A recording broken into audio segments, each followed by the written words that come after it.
70 साल से इस मुल्क में रहते हो, 3 नस्लें तुम्हारी यहाँ पैदा हो गई, अगर अब भी खुद को महाजिर कहलाते हो तो लानत हो तुम्हारी शक्ल पे, दफा हो जाओ वापस भारत। ये स्टेटमेंट आती है एक जाहिल तबके की तरफ से। जाहिल से मुराद सिर्फ तालीमी तौर पे जाहिल नहीं, ये माशरती तौर पे भी जाहिल लोग होते हैं, दिमागी तौर पे मफलूज लोग हैं। तो इनको जवाब देने से गुरेज करें और इग्नोर किया करें इन लोगों को। अच्छा, हमारे पास एक और तबका है जो ये फरमाते हैं कि देखें, हिजरत तो आपके घर वालों ने की थी ना, तो महाजिर वो थे, आप तो यहाँ पैदा हुए हैं, आप कैसे महाजिर हुए। और देखें, टेक्निकली तौर पे भी ये महाजिर कोई ज़ात नहीं बन सकती, क्योंकि महाजिर तो वो होता है जिसने हिजरत की होती है और महाजिर को तो वापस जाना पड़ता है, तो आप तो महाजिर हुए नहीं ना। टेक्निकली ये बात बैठ नहीं रही है, इस तबके से बात की जा सकती है। देखें, सबसे पहले तो आप अपनी उर्दू ठीक कीजिए। महाजिर को वापस जाना नहीं पड़ता, वो पनाह गजीर होता है। महाजिर और पनाह गजीर में जमीन आसमान का फर्क है, तो ये नुक्ता अपने दिमाग से निकालने के महाजिर को वापस जाना पड़ता है।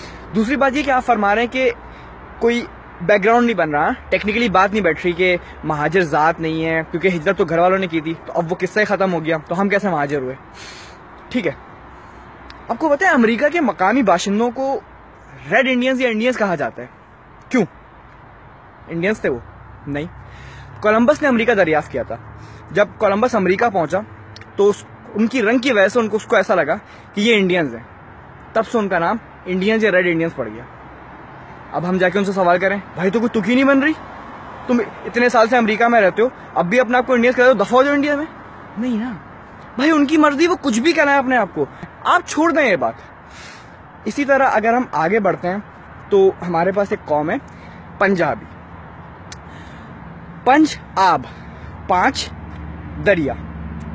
भाई लेकिन 47 के बाद 5 दरिया तो रहे नहीं, तो आपके घर वाले थे ना पंजाबी, अब आप तो 3 आबी या 4 आबी रह गए।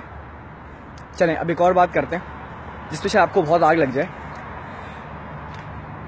70 साल से आपके घर वाले कराची में रह रहे हैं, 3 नस्लें आपकी यहाँ पैदा हो गई, आप अभी भी पंजाबी, पठान, बलोच, सराइकी हैं। क्या कहा? जहालत वाली बातें करो। अरे तो शुरू किसने की है भाई? जात बदलती नहीं है, जात हमेशा से वही रहती है जो चली आ रही है। 1400 साल पहले कुछ कबीलों ने मदीना की तरफ हिजरत की थी। जब वहां पहुंचे तो मेरे आका सल्लल्लाहु अलैहि वसल्लम ने कहा, ये लोग महाजिर हैं और मैं भी महाजिर हूं। उन्होंने अपने आप को मदीने वाले अंसार नहीं बोला, उन्होंने अपने आप को महाजिर कहलाया, और अब तक जो उनकी नस्लें चलती आ रही हैं वो अपने आप को महाजिर ही कहती हैं। इसी तरह भारत से जिन लोगों ने हिजरत की थी, जिनमें बिहारी थे, अजमेरी थे, देहलवी थे, लखनऊ वाले, आप नाम ने जितने लोग थे, अब हम अपने आप को या तो अपने उस इलाके से मंसूब करें जहां से हमारा ताल्लुक था। नहीं, हमें मोहब्बत नहीं है भारत से, हम क्यों मंसूब करें? तो हमने एक कौम बना ली महाजिर, क्योंकि हमने भी इस्लाम के नाम पे हिजरत की थी इस मुल्क में। अल्हम्दुलिल्लाह मेरे आका सल्लल्लाहु अलैहि वसल्लम भी महाजिर थे और मैं भी एक महाजिर हूँ। अच्छा, बात ये आती है कि ठीक है भाई, हमने मान लिया महाजिर कौम है, लेकिन क्या साको सबाक है, किस चीज का नाम है ये कौम महाजिर? ये कौम उन लाखों लोगों का नाम है जिन्होंने अपनी जानों का नज़राना पेश कर दिया इस मुल्क के लिए। ये कौम उन लाखों माओ, बहनों, बेटियों का नाम है जिन्होंने अपने हाथ काट के, छत से कूद के, कुओं में कूद के अपनी जान दे दी, लेकिन अपनी इज्जत पे आंच नहीं आने दी।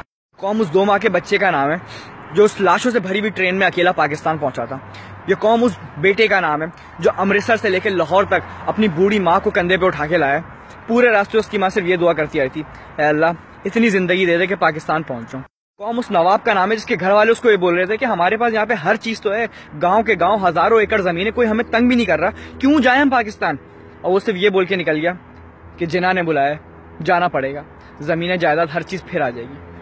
मुखालफीन परेशान थे कि आखिर कौन लोग हैं, सिर्फ वो ये कह रहे थे कि बोल दो पाकिस्तान मुर्दाबाद, और जवाब एक ही आ रहा था, बट के रहेगा हिंदुस्तान, बन के रहेगा पाकिस्तान। लेकिन आप नहीं समझेंगे। आप सुबह उठे, रेडियो पे सुना कि पाकिस्तान बन गया, आपने 2 रकात नमाज शुक्राना पढ़ ली। ए फर्जंदे ज़मीन, ये तो बहुत से लोगों की नमाज जनाजा तक नहीं पढ़ा पाए।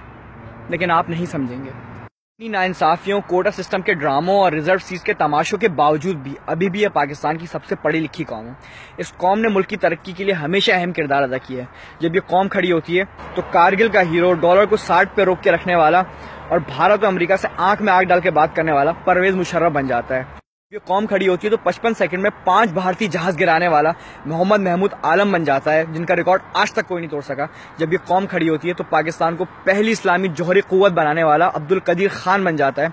और जब ये कौम खड़ी होती है तो पाकिस्तान बन जाता है।